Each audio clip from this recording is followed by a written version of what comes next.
Today we have a 2011 Chevy Cruze with a 1.8 motor.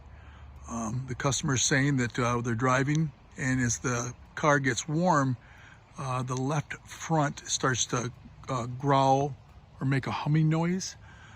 So it's had it checked, and it's the front left wheel bearing, so that's the driver's side front. So we're going to show you where that's located and how to replace it. It's a left front, so it's the driver's side front. I'm going to take the hubcap off first. These are 19s.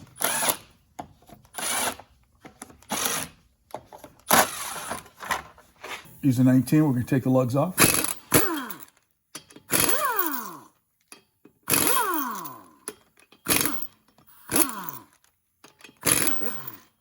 I like to turn this out like that. First thing we do is take this, it's a 10 down here, take this bolt out.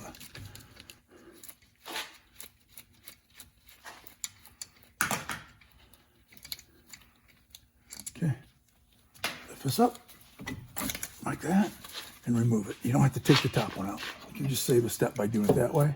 We got the caliper off. We're going to take a little clip here and hold it, hook it right there.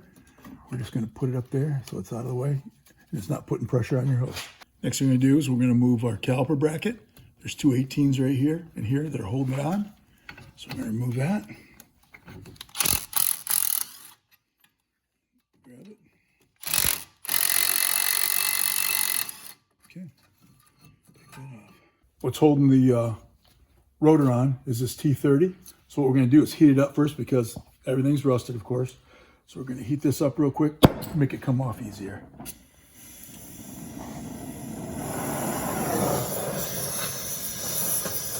A lot of times you get it really hot like that, you just hit it, backs it right out. You're going to want to use a dead blow hammer or a brass hammer, something like that when you hit your rotor, because you don't want to damage the surface. So, and sometimes they come off a little hard, but this one popped right off after a couple hits.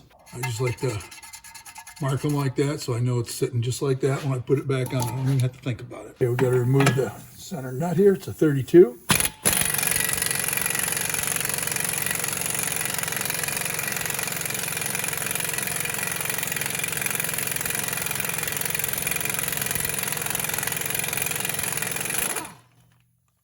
Little rust. You got to push this back like that. It's kind of nice that one's actually pretty loose. So you just push that back and you'll be able to get on your bolts on the back. There's 3 on the back here. Now you got 3 bolts holding it. There's one here, one down here. And sometimes when they're old and rusty like this, you got to put a little heat to them. So this is a 19 on the back also. So we're going to try it without putting any heat and see how it goes. Oh yeah. Here's one real close. She's loose.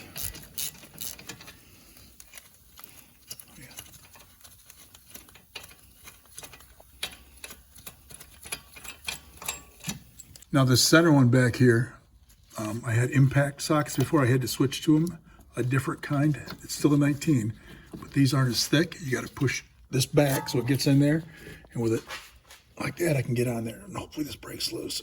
There it goes. That one's breaking loose. Okay, 2 out of the 3. So we got the 2 out here. We got to get this other one, so we're going to rotate the thing like that, make sure that it goes with it. Just nice and easy, rotate it around so I can get the back bolt there. Just like that. Now I can get this back one. This is the 3rd and last one. Still a 19. I switched back to the impact ones just because I don't want to break a socket. And hopefully this one breaks loose. Okay, 3 for 3. Can't beat that. As rusty as this car is, it's going to need a little persuasion. I've already hit it a couple times. You can see it's starting to get a gap right there. Just like that. Walk it right off. Okay. Walk it right off like that. We're going to want to clean this off right here, the surface. You don't want to sit there, I got a little disking pad. You don't want to sit there and grind in one spot, but you want to clean it up.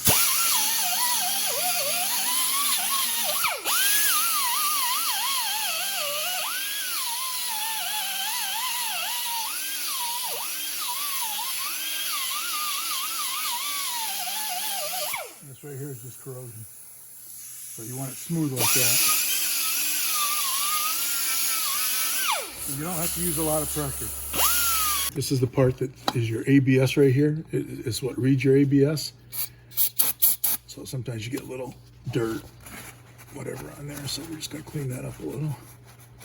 It's got a retainer, some kind of ring right here. We've got to make sure that's in place when we reinstall our bearing. We did clean the outside, and a lot of it came off. This is corroded, but most of it came off. It's nice and smooth, so it can set there level.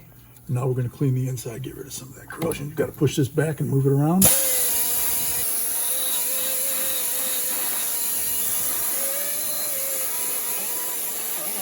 The ABS looks fine, so we cleaned on the inside. Just got to be careful that you don't hit that.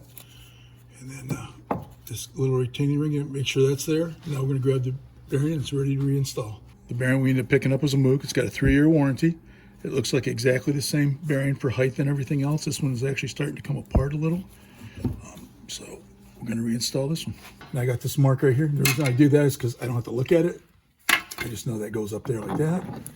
Makes it easier for an old guy to not have to think about something else. Put it like that. Wiggle it around like that. Now you can put a nut on to hold it if you'd like, or we can put the back bolt, but we're going to start with a nut. Just to kind of hold it in place.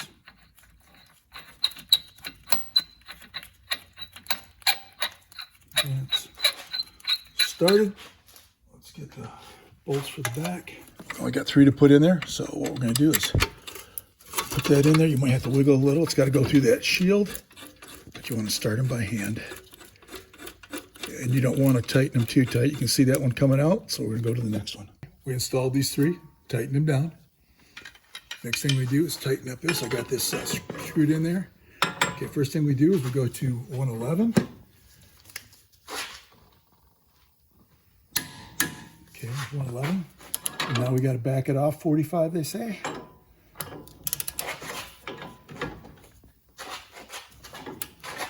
About 45. About there. Okay, now we tighten it up to 185.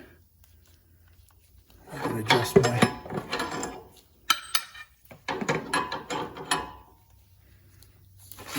this real quick.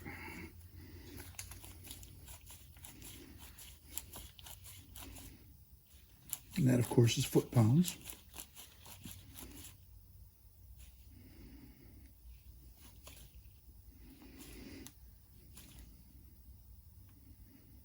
Okay. 185. Okay, now we tighten that up, make sure it's in place like that. We can do this on the ground.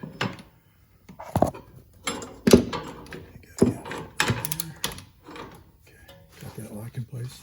I said you can do it on the ground. Okay, that's loose. Here it goes. Now I gotta go to 185.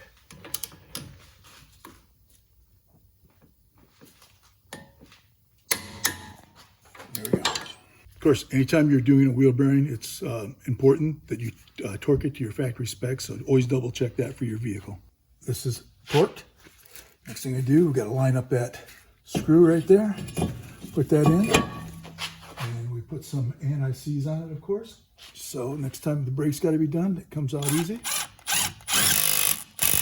We got that screw tight. Now we're going to put this in place, our caliper bracket. You may have to wiggle it up and down a little, just so it goes. You feel it catch. There. That one started. Do the top one.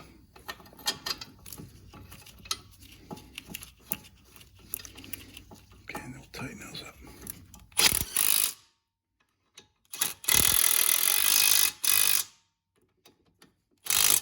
Double check that. Use the gun for convenience, but just double check this, make sure it's tight.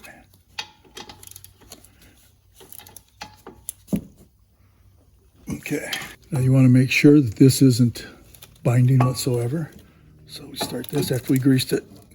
We grease this here, and you want to make sure this is moving freely. Slide this in and out, like that.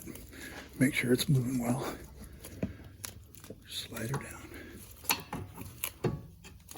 Last thing we do is install this 10 that we got here. Come on. I want to make sure you start it by hand so you don't cross thread it. Okay, it's started. Tighten that up.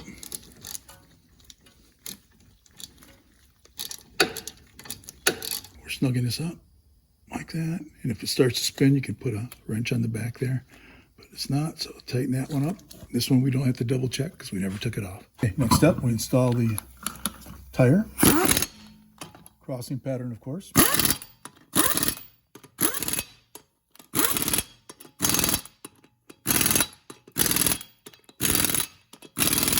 Last thing we do is put the hubcap, make sure it's lined up with this. These are 19s. We're just going to screw these on by hand, because if you use like a impact or anything air, it's going to snap these little plastic pieces. We're going back. Once we put them down like that, we just tighten it with this. You see, we're not putting a lot of pressure on them because you don't want to break them. Okay, that's all it takes to do a front wheel bearing on a 2011 Chevy Cruze with a 1.8 motor.